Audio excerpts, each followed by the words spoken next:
NFL Network presents America's Game, a countdown of the 20 greatest Super Bowl champions. And now, number 3.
In the mid-'70s, the Pittsburgh Steelers established themselves as pro football's dominant team. In 1974 and 75, the Steelers won back-to-back Super Bowls on the strength of a basic formula: power running and punishing defense.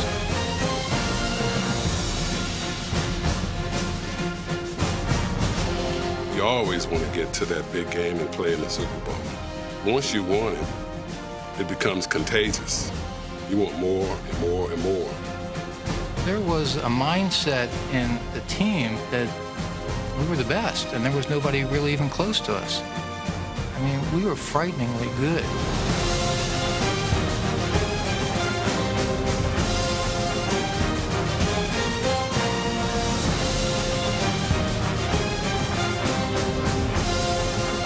Though the Steelers failed to reach the Super Bowl in 1976 and 77, their defense was still dominant, and the NFL changed rules to help open up offenses.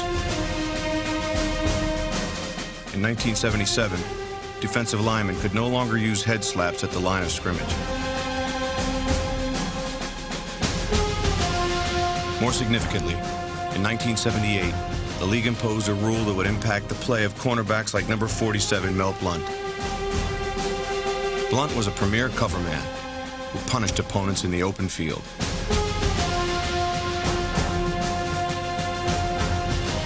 He's a physical specimen at that time. He was huge. Oh, I just pitied those receivers as I was watching them go up against Mel. Football's a physical game, and well, it used to be anyway. And so one of the things that I always wanted to do was let people know that this is my territory. If you come in here, you're going to have to pay.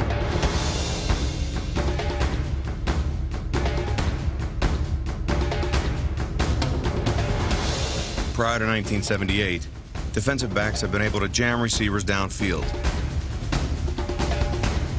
Under the new rule, defenders could only make contact with receivers within 5 yards of the line of scrimmage. The rule forever changed the passing game in the NFL. It became known as the Mel Blount rule. They really was trying to legislate the game to slow the Steelers down, especially on defense, because we were basically dominating the game. I think anytime a player can have such an effect on the game that they name a rule after you, I think it's an honor, and it's something that my kids can read about, and so it's a part of your legacy, and I'm honored that they thought enough of the way I played the game that they would change the rule and call it the Mel Blount rule. Defensive backs today, they probably look at me and say, man, that's the guy there right there that's causing us so many problems today. The new rules would have a huge impact on the team in 1978. In fact, the Steelers would never be the same. They would be better than ever.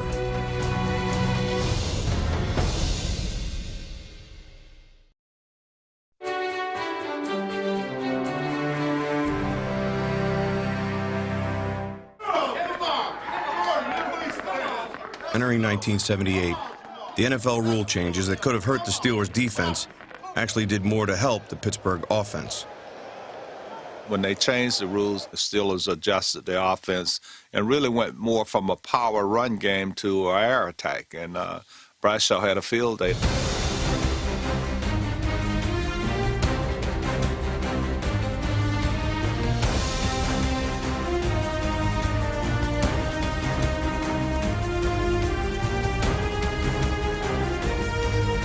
Quarterback Terry Bradshaw got off to the best start of his career. He threw a pair of touchdowns in each of the first 3 games, and the Steelers rolled to a 3-0 record. Bradshaw backs up. Bradshaw's very deep now. Now he lets it fly to the end zone. There's Thornton for the touchdown, straight down the middle to Sidney Thornton in the end zone. Here's Bradshaw going back deep. They're coming after him, chase him out of the pocket, running to the left, and he fires downfield into the crowd. Cunningham makes a catch over the shoulder of the defensive back. Can you believe that? That rule change in '78 made a significant difference. It was very obvious, the difference in the releases that the wide receivers were getting and how quickly they could get into the field and create separation. Receivers John Stallworth and number 88 Lynn Swann were running free like never before. And even a lesser-known tight end was consistently finding open spaces.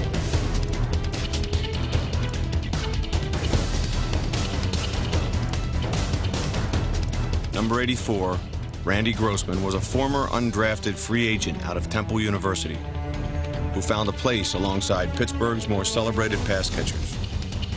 My first year being 74, we had a phenomenal draft that year. I mean, 4 guys are Hall of Fame guys. 2 of the guys were Swann and Stallworth. I was obviously the runt of the litter, but my mindset was there was no way that I was not going to make this team. I felt that the National Football League made a significant mistake in not drafting me, and I was going to show them what a big error they made. I mean, I was a mini tight end. Even for back then, I was 6'2" and barely 215 pounds.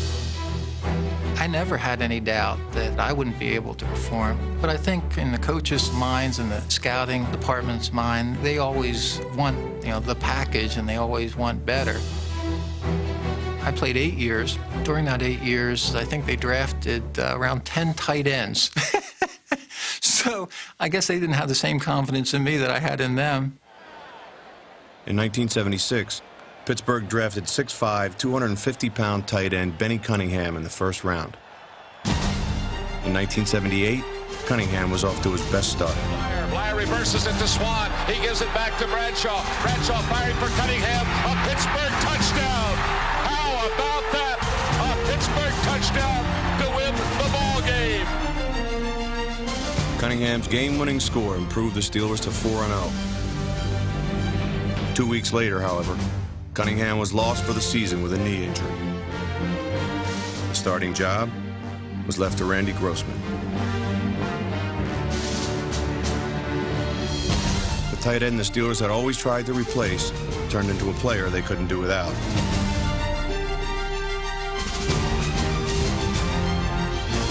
In just 10 starts, Grossman had a career-high 37 catches, the most by a Steelers tight end in over a decade. Randy Grossman, the little tight end, a basketball player at Temple. People were so concerned when Benny Cunningham went down, but their effectiveness has not changed since Grossman has come into the lineup. A typical Randy Grossman play. He says, okay, Bradshaw, throw me the ball. I'll take whatever kind of a hit that guy can put on me. Grossman, the soft-spoken one, extremely articulate and extremely tough. The tough little tight end earned a not-so-tough nickname from his teammates. You come from Philadelphia and you're Jewish. I mean, what kind of nickname are you going to get? I mean, they can't call you the Heeb, so what are they going to call you? The Rabbi. So I was the Rabbi. And a couple times when I grew my beard, I looked pretty Hasidic, yeah. At that point in time, I've been the only Jewish player in the league. I think actually that's the only reason they kept me, for minority hiring or something. For the Rabbi, the NFL was a promised land. And 1978 became a season of fulfillment. '78 was a great year, a really fun year for me. A player wants to play. I mean, that's what it's all about. It was really rewarding for me just to play.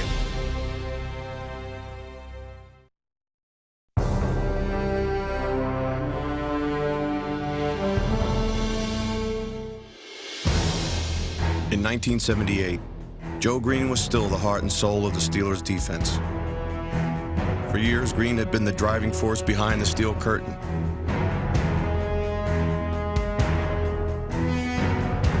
Now, he was a different player at the age of 32.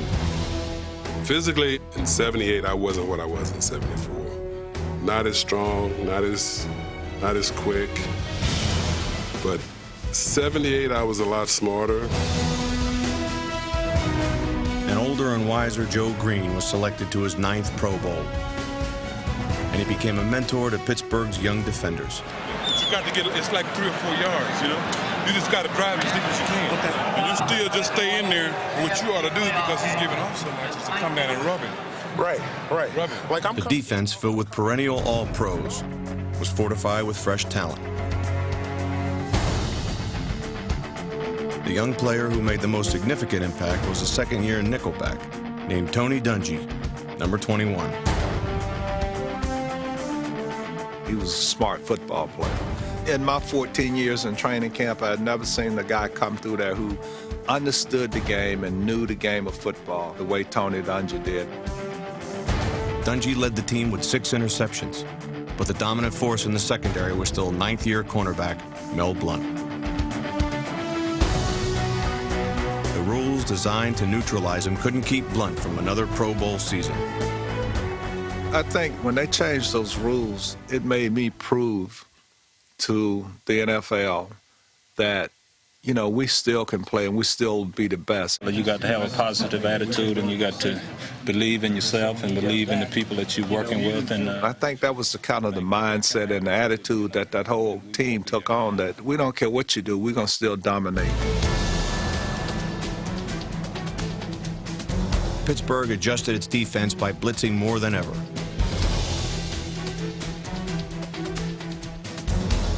The Steelers gave up the fewest points in the NFL. In the regular season, they did not give up a touchdown in the first quarter. In Week 6, they recorded 5 sacks against the Falcons, and Rocky Bleier scored twice in a blowout win. And the give is to Bleier. Bleier over the right side. He's running for pay dirt. He's into the end zone for a touchdown. Bleier scored again the following week, as the Steelers improved to 7-0, their best start ever. Bleier was having one of his best seasons at the age of 32. At times, I find myself sitting in front of my locker, you know, thanking God for giving me the opportunity to be able to put this uniform on and to be able to play this game and to be able to make a living from it. It's hard to believe Bleier could ever make a living playing football.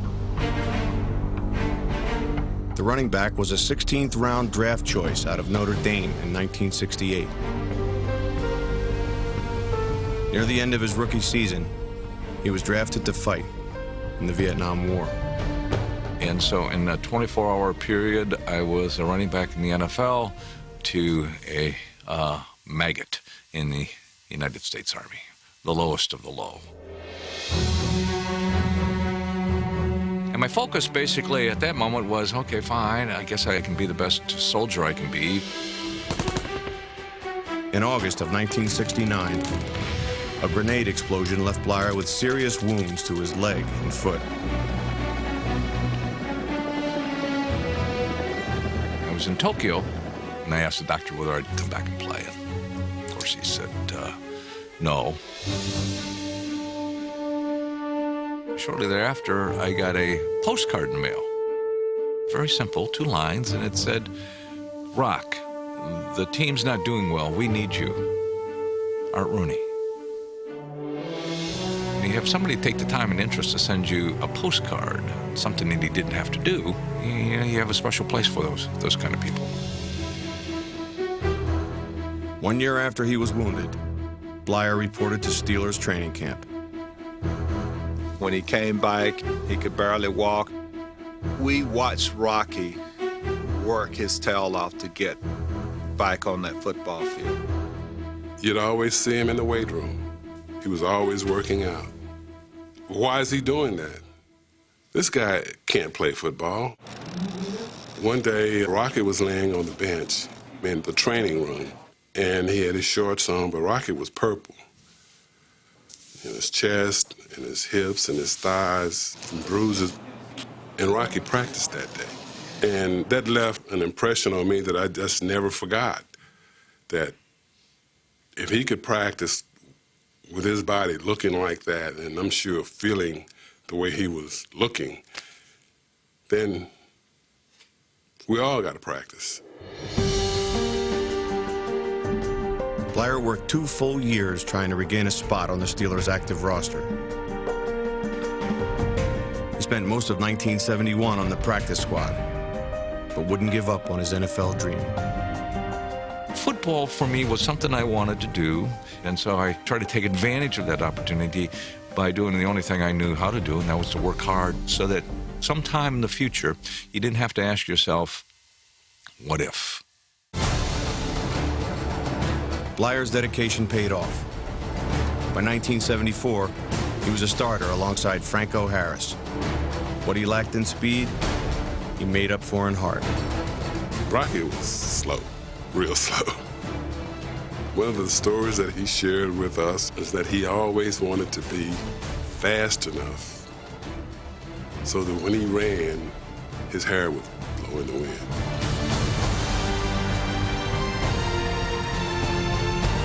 And one day, he had a breakaway, and he said he felt the wind blowing in his hair.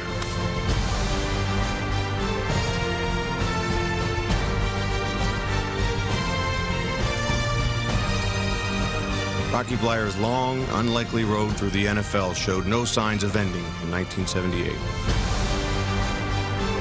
Bleier scored a career-high 6 touchdowns, including the game winner in the final minutes against the Saints. Bradshaw's back. The rush is on. He has to unload it. He does to Bleier to 19. Bleier to 15 to 10 to 5. Bleier going in for the touchdown. Oh, dependable Rocky Bleier. Age hadn't caught up with the 32-year-old Rocky Bleier or the Steelers. They were proving to be as good as ever.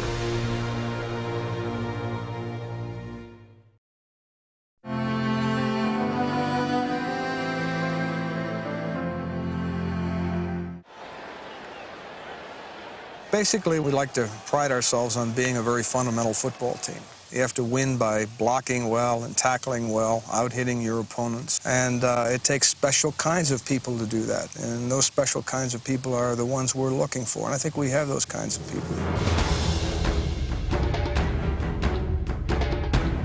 The people the Steelers had were the best in the game.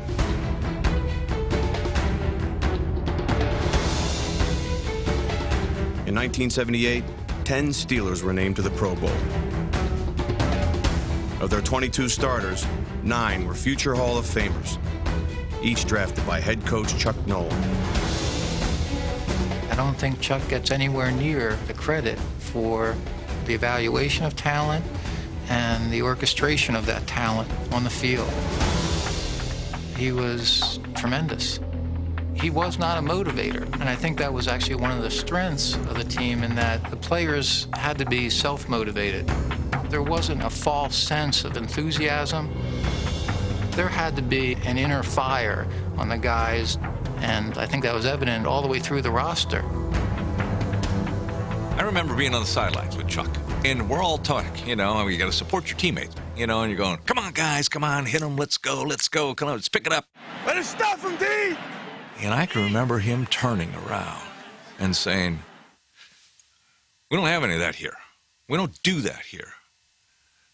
I mean, because that lasts only this long.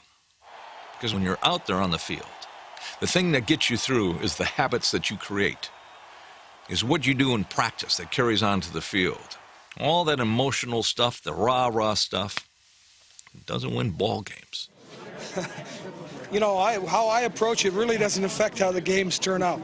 Let me tell you that right now. Set the record straight on that, because it happens with the players on the field. He was a man of few words, but he could look at you and you knew kind of what he meant and what you needed to do. Our pregame motivation was, okay, we had a good week of work. You know what to do. Let's be professional. Go out and get them. Halftime. All right, we made our corrections. We went over it. You know what to do. Let's go out and play the second half. That was it. Noel rarely deviated from his standard speeches. On a few occasions, he attempted to motivate his team by telling stories, with little success. Gentlemen, he said, like the two squirrels. One lived high in the tree, in the branches, and the other one lived on the bottom.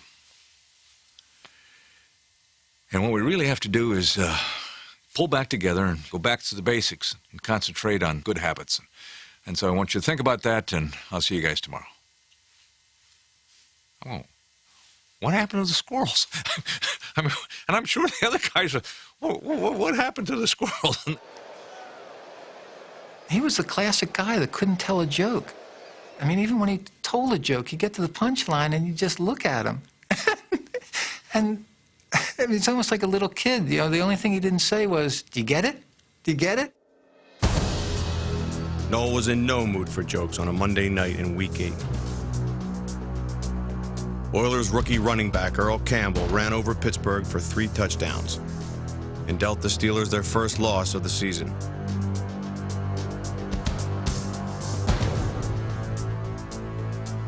In Week 11, Pittsburgh lost again in Los Angeles.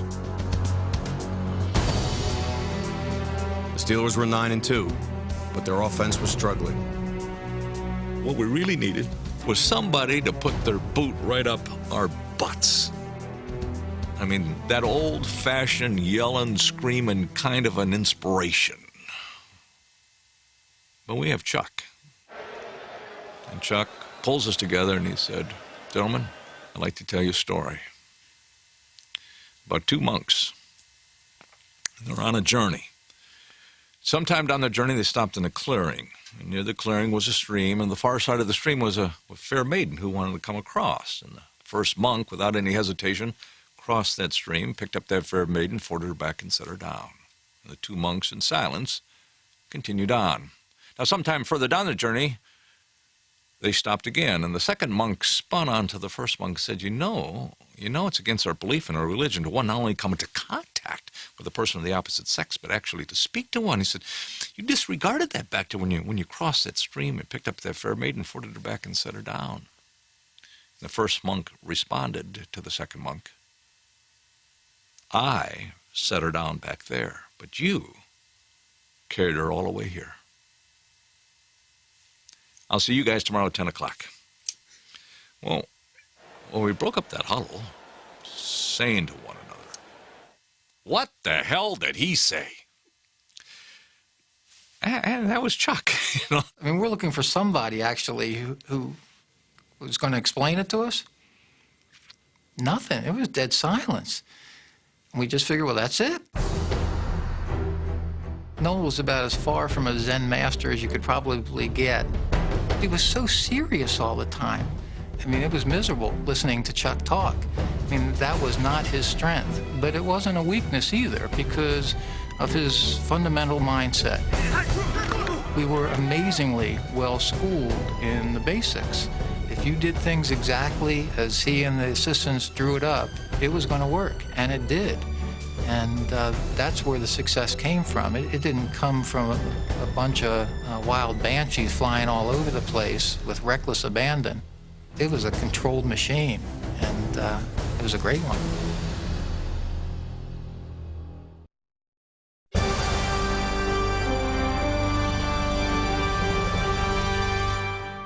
Here comes Terry Bradshaw now. Where's that? Terry. Good luck today, Manny. Okay, Franco. Watch yourself. See you later. Okay. Terry Bradshaw traveled a long road to success in the NFL. The Steelers quarterback had endured years of struggle, booing from hometown fans, and a stormy relationship with his head coach. Bradshaw eventually matured into a championship quarterback. By 1978, the ninth-year passer was in his prime. 1978 kind of dawns on him what he can and can do. He can read defenses. He knows what plays to call now. And he feels very confident, I think, in his own ability and his ability to be able to change whatever Chuck might want him to do. Bradshaw was one of the few quarterbacks who called his own plays.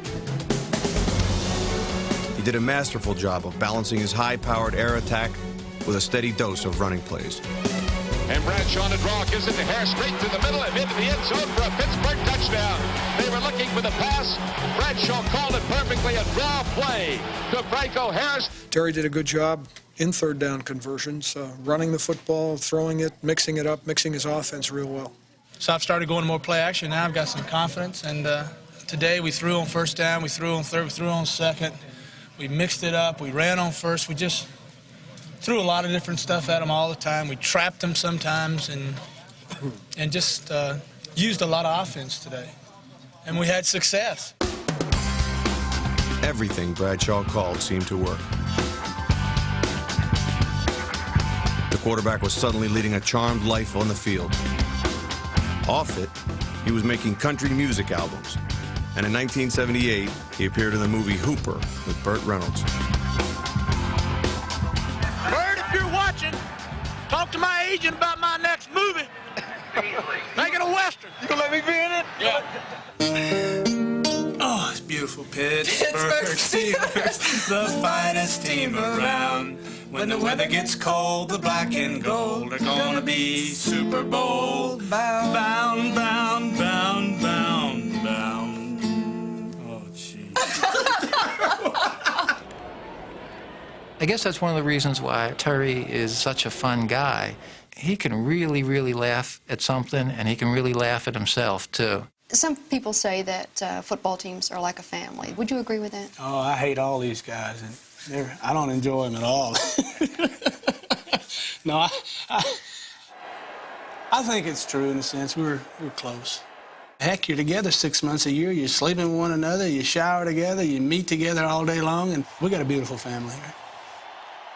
In the Steelers family, the two-star receivers were sibling rivals, vying for their quarterback's attention on and off the field. Brad was very good at playing both Swan and Stallworth against one another in kind of a joking way. One week he decided, I'm going to just kind of hang out with Lynn just to see what John would say. And so he'd go over to Lynn, cross the locker room over to the other side, just kind of hang around his locker, and then he'd come back, and then Brad would giggle. Terry is a scream. He played it, to the hilt. All of a sudden, wherever he turns around, there's Lynn and there's John. He would, out loud say something like, boy, I could really go for a donut. And all of a sudden, there's a dozen donuts there. So it was fun to watch, but it was obviously a great thing for the team, too. On a Monday night in Week 13, Bradshaw hit Stallworth for 1 score and Swan for 2 others.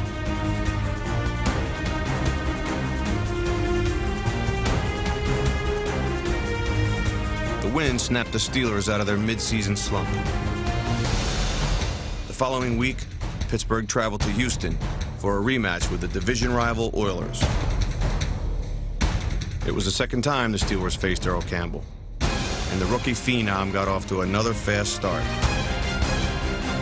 Looked like he was about to have a good day, and Donnie caught him right in the ribs. When Donnie Shell hit you, you knew you'd been hit. That was a statement, and that kind of told you what that game was all about. Didn't want to see him get hurt, but first time in my entire career that I ever was glad to see someone leave the field. With Campbell out, Houston was helpless.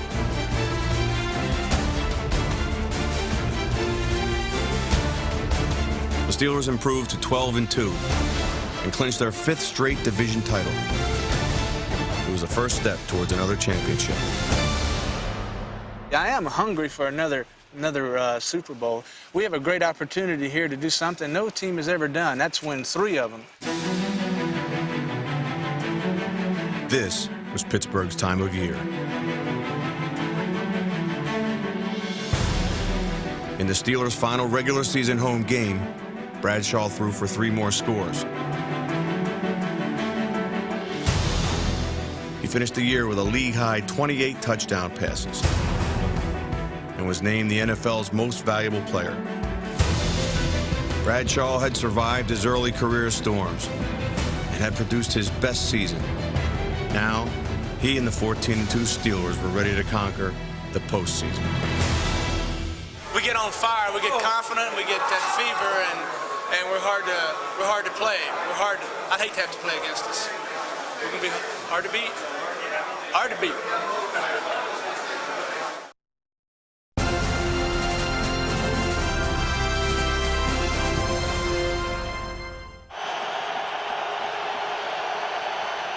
This is Myron Cope along with Jack Fleming bringing you the Steelers' first playoff battle against the Denver Broncos. The Steelers remind you of those 74 and 75 Super Bowl championship Steelers. They have that tough defense, and this year an extra dimension in the passing game. Terry Bradshaw, a great year. This year we've had a revival of the Terrible Towel. The Terrible Towel is poised to strike, and so are the Steelers. The Steelers are so great, and they play the best of all to take our Pittsburgh to the Super Bowl.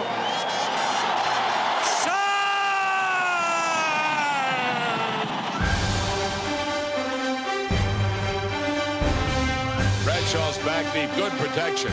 Going deep for Swan. There's Swan to catch it for the touchdown. Swan caught it up in the air.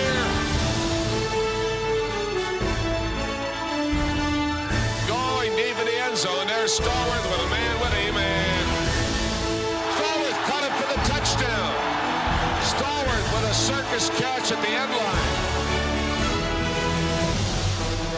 After dominating Denver, Pittsburgh had an icy reception for Houston in the AFC Championship.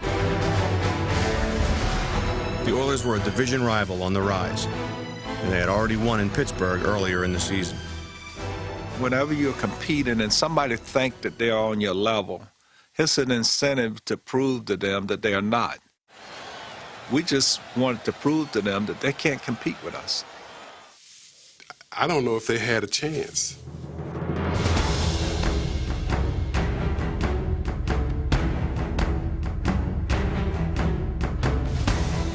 Earl Campbell, the Rookie of the Year who had run over the Steelers in Week 8, was shut down in his return to Pittsburgh.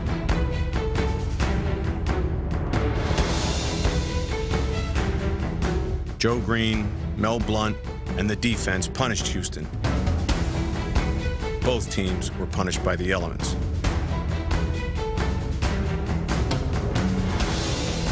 Of all the games that I played, that was the coldest. Anytime you hit the turf, you just got wet. And there was no way of getting rid of that wet, cold feeling.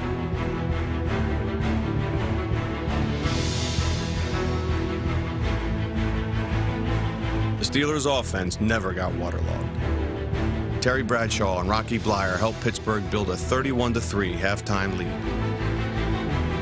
Rocky breaks the tackle, stumbles, comes over the right side, the 10, the 5. He's headed for the goal line. Touchdown! Rocky Bleier on a slant up the right side. In the third quarter, Bleier began feeling effects of the weather. I was on the sidelines trying to get warm, and I started to shiver. You know, your jaw just starts to click back and forth, and you have no control, and you're just going, and you can't get warm. Team doctor who was standing there, and Doc says, well, I think maybe we should send you in. Well, outwardly I'm going, oh, no, I can play the game. Inwardly I'm going, yes, I want to go in. So he said, okay, fine. I got to tell Chuck that I'm taking you in. And I'm going, oh, don't tell Chuck. Let's just go in. Chuck's standing on the sidelines and taps him on the shoulder. He said, Chuck, I'm sending Bleier in. He goes, why? Well, he's cold. Oh, I could have died. But I get to go in. The Steelers that remained outside were soon warmed by thoughts of a trip to Miami for Super Bowl 13. We got the best offense, the best defense, the best QB, the best running back, the best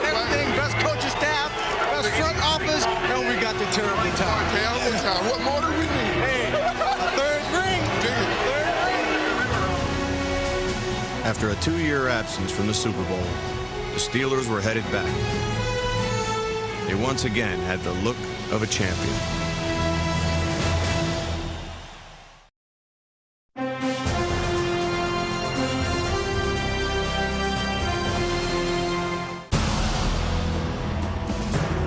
Super Bowl 13 was a meeting of NFL superpowers. The Steelers had beaten Dallas 3 years earlier in Super Bowl 10. Now, the Cowboys were defending champions. Dallas's sleek, sophisticated style was in direct contrast to that of the blue-collar Steelers. We didn't like each other. The Cowboys just had this mindset that almost like they were better than everybody else. You know, anytime you start proclaiming yourself as America's team, it was disrespectful to the rest of the league. The most disrespectful Cowboy that week was Thomas Hollywood Henderson. The linebacker had made headlines by questioning the intelligence of Terry Bradshaw. He took verbal shots at several other Steelers as well. His comments about me was that, I was just a backup who didn't belong in the Super Bowl and basically was no good. And the only reason I was there is if somebody died or something. So I took it pretty personal. When somebody actually questions your ability as a player, that's a throwdown sort of event. So from my perspective, I was really looking forward to the game.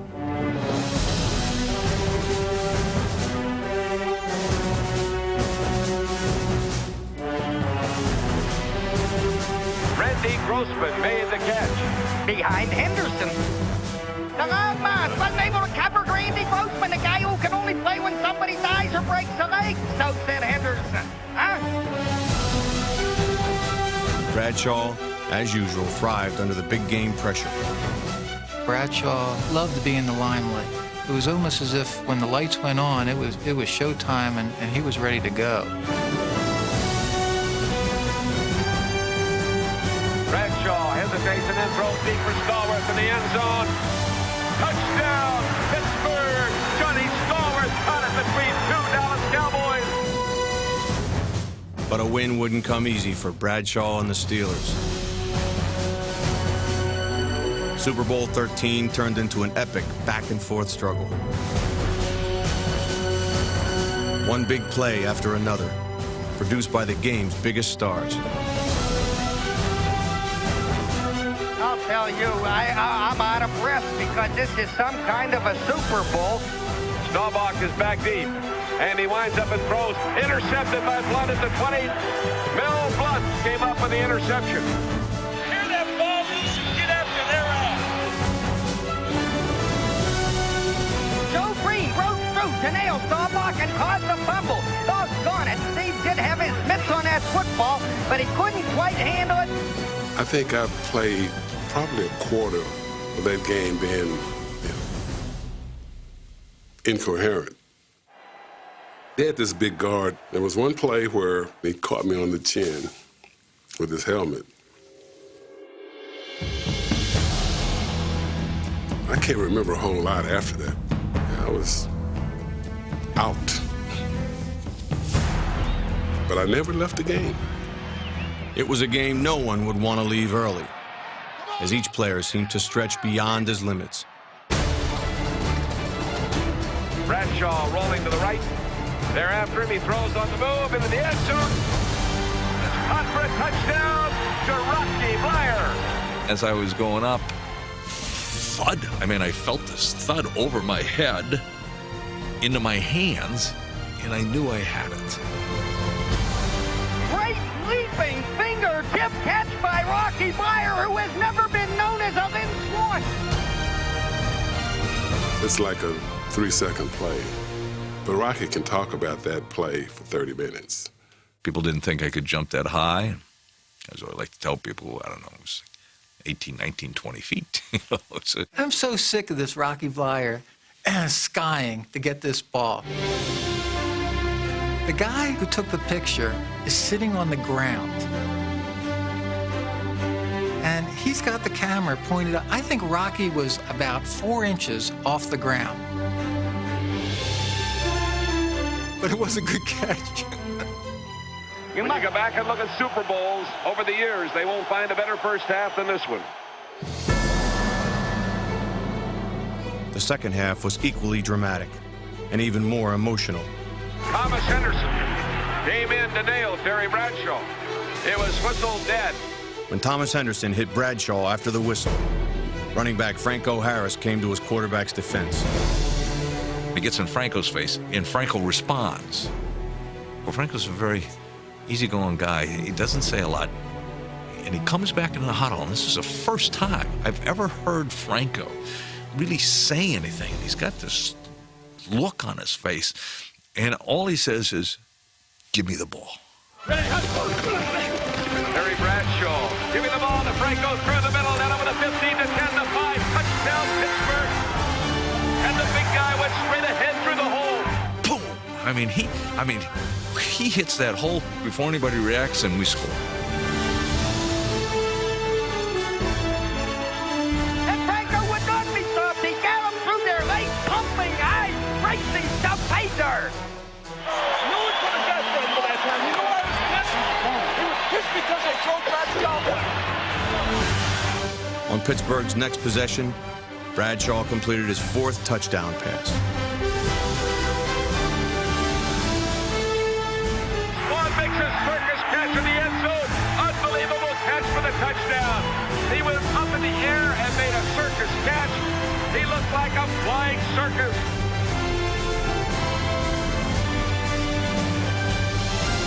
It was the first time Bradshaw ever threw for more than 300 yards, and he was named the game's most valuable player. Super Bowl 13, captured by the Pittsburgh Steelers. The first team in the history of the NFL to win it 3 times. An incredible season. Some teams you see, they're celebrating, they're shaking champagne and spraying champagne all over each other. We never did that. I think the ball club as a whole played well. My feeling was that we won the Super Bowl. That's what we're supposed to do. I guess it was just a different mindset of the team. None of the Super Bowl wins felt like conclusions, like it was the end. It was just another point on the path. I said one thing about to our football team after the game, and I sincerely believe it. I don't think we've peaked yet. And we're looking forward to even bigger and better things. Congratulations. The following year, the Steelers would win a 4th Super Bowl title. I consider myself very, very lucky and blessed. When I got into business, I wanted to be a part of the best team and to win. The motivation was always Super Bowl. More proud of this team than perhaps other ones? As proud. As proud. Thank you. Okay, thanks, Jim. Whether they were Hall of Famers or role players, every Steeler shared the same drive to be a champion. I mean, it's almost like it was a wrinkle in time. It almost gives me the shivers thinking about it. That many good people came together at that point in time. I don't think there ever was, and I'm sure there never will be again, a team of that magnitude of quality people and athletes. That probably was the pinnacle of the 70s teams.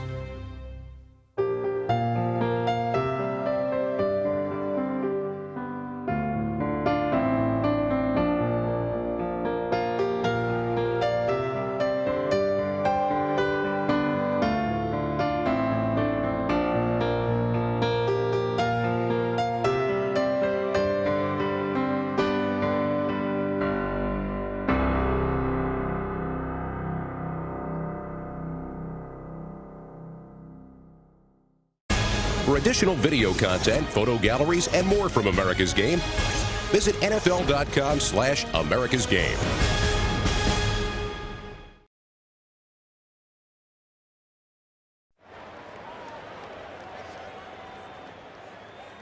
In 1974, tight end Randy Grossman made the Steelers as an undrafted free agent out of Temple University. Grossman entered 1978 as a backup to Benny Cunningham. When Cunningham was hurt during preseason, the team looked for depth at the position. They were bringing in some other guys because I was it. And I think they had some reservations about my abilities. I went out for a pass from Bradshaw, and he threw it a little bit too far. I dove for the ball, and I caught the ball, and I fell flat on the ground. I'm stretched out, and there's 2 feet standing right in front of my face. And I look up, and it's Chuck Noll. And I looked Chuck in the eye on the ground, and I said, "Isn't competition great?" It was the high point of my career for the Steelers. The undersized Grossman competed for a roster spot each year he was with the Steelers. Though he never became a star, the tight end was one of the team's most dependable third down targets. During his 8 seasons in Pittsburgh, Grossman traveled the same path to work each day. I used to ride my bike to practice. I lived about 10 miles from the stadium. I used to ride my bike. And he had the nerve to have on the bike gear, you know, the shoes and the tights. I'd stop at a luncheonette on the way in and get gyros every day. And every day he'd stink up the place. Right next to me was Dwight White's locker, and he'd piss and moan every day because they stunk so bad. I don't think they were kosher, actually, but it was stinky. It was great.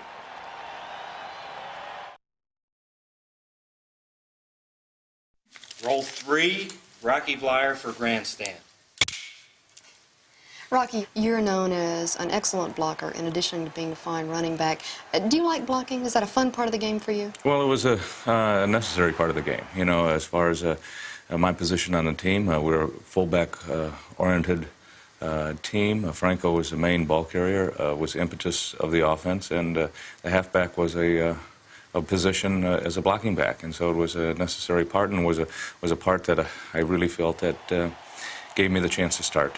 And so it was something you like to do, and at least I took pride in being a good blocker. My college coach had always told me that anybody could run with the football, but to be a good back, you also have to be able to block and to be able to catch it. And so it kind of stuck in the back of my mind, and so at least it was some way I could contribute to the team.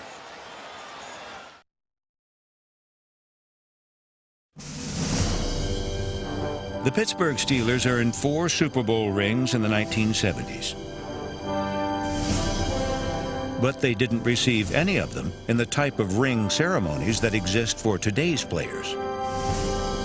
The first ring in '74, I get a note in the mail that I've got a registered letter at the post office. And I wasn't expecting anything, so I go to the post office, I give them the note, they bring out a package. I have no idea what it is. I go in the car, open it up, it's the first ring. They didn't call it's coming, expect a ring. This was only the 9th Super Bowl. I didn't even know you got a ring back then. And the story's identical for every other player. If you ask them, where were you when you got the ring, the first ring? And the only guy, I think, who knew they were getting a ring was John Kolb. And the reason was his roommate in college played for the Vikings, and all week before the first game, he was giving him a hard time, showing him what John Kolb's ring was going to look like, because it was the runner-up ring that the Vikings had from previous games. So from my mindset, the ring is the least important part of it, because it's the physical part that had nothing to do with the season. It's nice to have, it's pretty, and people like to see it, but the memories are what's of value. Like Grossman, many Steelers of the 70s wear their rings only on special occasions. But which of the 4 do they choose? While the first 2 are classic and simple in design, the 3rd ring is the biggest of the 4. When I wear the Super Bowl rings, I wear this one all the time because it happens to be the largest and gaudiest of all 4 of them. Now, story of how we got this ring. In the selection committee, there is a player rep that sits down and helps design the ring. So Mel Blount was the player rep this year. And so when Mel walked into the room, he went up to Dan Rooney and very simply said to Dan, "Hey, Dan, cut and get us a big ring." That's how we got this one.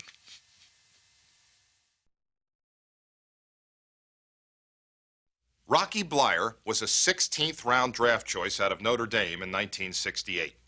He played one season with the Pittsburgh Steelers, then was drafted and sent to Vietnam, where he became the only player in the NFL to be wounded in the Vietnam War. Although the Veterans Administration classified him as 40% disabled, he returned to the Steelers. And as long as football remains a game of heart, as well as speed and muscle, the dramatic story of Rocky Bleier will never be forgotten.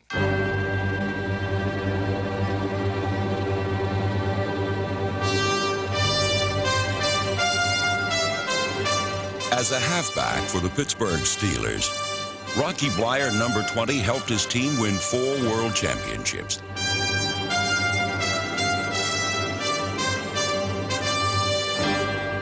But his toughest battle was fought in a distant arena, far from the cheering crowds of the NFL.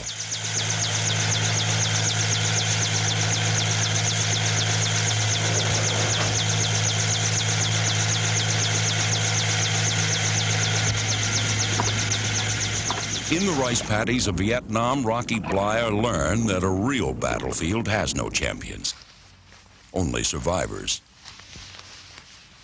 A machine gun, you could hear it in the distance, started to level the area.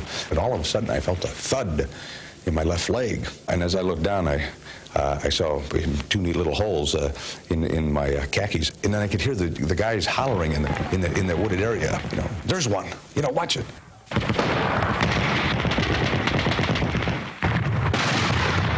Damn it, boy, they got Bill. Watch that one. Watch, you know, holy Christ, what's going on? They're everywhere. Now the helicopter comes in, the gunships come in, and they strafe the area with rockets. The company medics now run around as best as he can. He gets hit. Radio man gets shot through the throat, and so he's out of action. We didn't know what we ran into, and so we set up a defensive position. So our commanding officer, Tom, was only about maybe 6 feet from me, and he was out looking over the top of the ledge to see what was out there. And all of a sudden, just out of the corner of my eye, I saw this grenade come flying through the air, and it hit him right on the back, and it bounced off of him. It was almost like slow motion. That grenade just kind of kept rolling right where it was, and in a matter of seconds, I had to decide which way to jump, and I went flying forward, and the grenade went off. Boy, I got dizzy and blacked out for a minute, and it had blown out this way. Fortunately for me, because if it had blown up this way, I mean, I might not be sitting here talking to you at this point. And so I caught some coming up to my right foot. Bleier spent 6 weeks in a Japanese hospital, dreaming of a future the doctors told him he would never have. So I said, well, Doc, I mean, my biggest concern is that I'd like to get back and play. I said, at this time, what's your prognosis? And he said, well, in all honesty, Rock, seeing the damage that has been done, he said, the ability to run is gone. I mean, you will not play professional football again.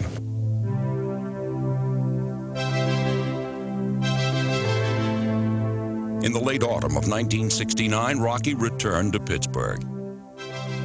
His foot was stitched and scarred, but his spirit was unmarked. I didn't want to get to a place in the future and say, you know, maybe I could. Maybe I could have if I would have. Maybe if I tried, I might have been able to play. I liked playing football. I liked what football gave me. At least I wanted to give it a shot. And so that if I got to the point and didn't make it, I never had to look back and say I didn't try. I would spend hours in that weight room just lifting until I could finally start running again. In 1970, Bleier reported to the Steelers training camp, but his future in football looked bleak. Rocky was so beat up that when he first tried to run up and down the field, you could just see that every step hurt him. And, you know, my thoughts then, I said, boy, why is this guy even trying to play this game? Because, you know, he's going to hurt himself worse. He's, you know, he's just never going to be able to succeed. No one thought Rocky would make the team, certainly not Chuck Noll, the new head coach. there was no way Rocky could play, in my view. In fact, I asked him at one stage to, I thought maybe it would be better if he had retired. I was crushed. I remember leaving practice and was driving up to Green Tree where I had an apartment. I mean, tears were coming down my eyes. My world had just caved in. I feel like there was no hope left. And it was something I couldn't control. I mean, maybe I would have felt better if I gave it my best shot and I had control over it. But I couldn't control because the foot didn't react the way I wanted to. Tony Parisi, our equipment manager, after talking with Ralph Berlin, our trainer, came to me, and he said, listen, he said, you really have to do something, he said, about this Rocky Bleier. He said, this kid is just killing himself. He said, he's not going to say anything to anybody. He says, but he's just suffering so much. He said, he's come to me at night and asked me to remake his shoe. He said, I put a special thing under his instep, but he has nothing but scar tissue there. And he said, it's just the most agonizing thing. He said, that kid cannot go through what he's doing. So what we really did was put Rocky on the injured reserve list, sent him to the doctors, and when our doctors operated on him, they actually found a piece of shrapnel in his foot that was not able to be taken out at the time, and they removed the scar tissue. And then the story, of course, is legendary, what Rocky did after that. The next year he comes back, and he's still not 100%, but he's able to run a little better. You can see a little bit of improvement. I still wouldn't have given him a nickel for his chances of ever succeeding. The following year he comes back, I mean, it was just phenomenal, the rate of improvement and how he had just conquered all odds. In 1974, after 5 years of rehabilitation, Bleier won a spot in the starting lineup and a place in the hearts of football fans everywhere.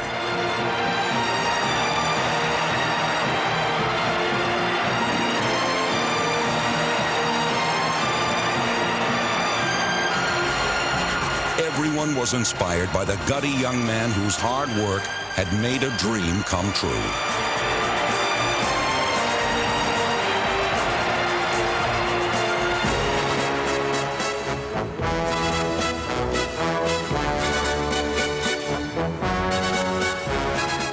Straight-ahead will and determination put him squarely in the tradition of men who have been at the heart of winning teams. In each of his 5 years as a regular, the Steelers won the division championship. And in 1976, Rocky became only the 5th player in NFL history to gain 1,000 yards in a season after reaching the age of 30.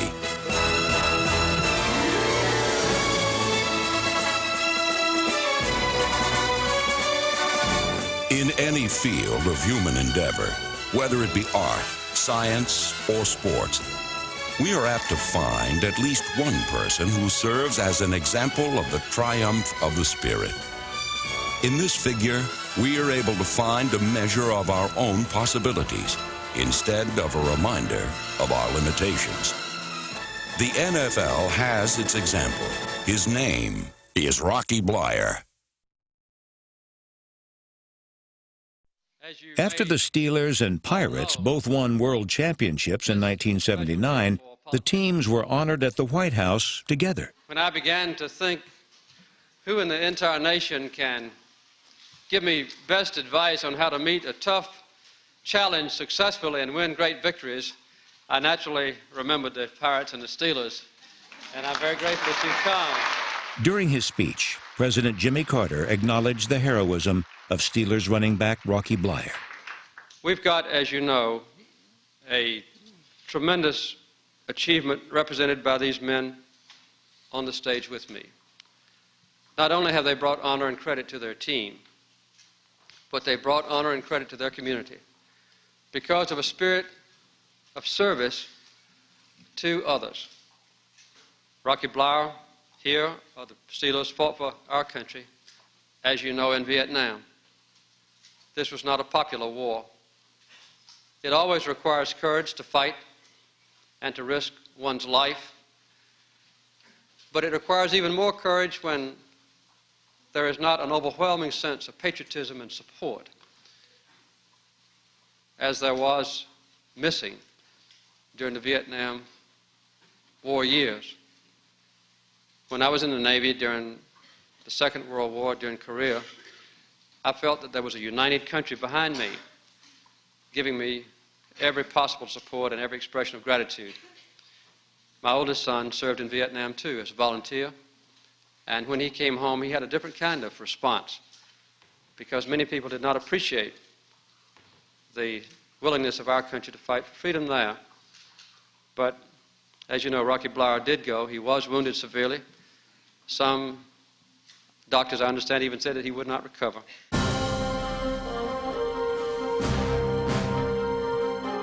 He's been able to overcome a combat injury of very serious nature, and he's played 10 rugged years of championship professional football.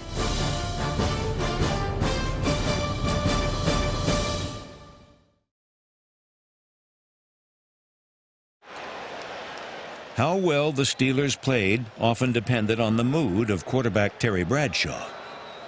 Our success offensively was based on Brad. How Brad felt, how he played, so went the game.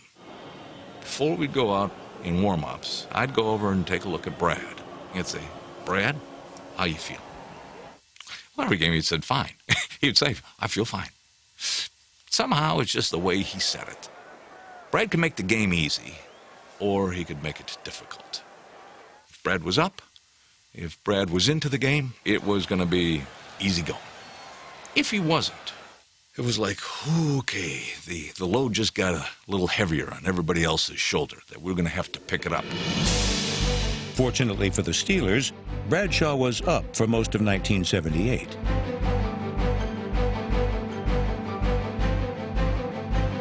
He enjoyed his best season as a pro. He led the AFC in passing and completed a league-high 28 touchdowns. This guy was the real deal. And I tell people now, you know, you can take all the quarterbacks that have come down the pipe. Terry Bradshaw is right there with them. We practice against him every day. Terry would throw the ball so hard, you could hear the ball whistle coming through the air. I mean, it was incredible. But for us, it was an advantage because it made us react a lot quicker. I'll never forget when Terry threw the ball, it sounded like a cannon had gone off in the stadium. Terry was just daring. He knew he could get the ball in just the tightest of spots. The future Hall of Famer was the first quarterback to lead his team to 4 Super Bowl titles, cementing his place as one of the greatest passers of all time.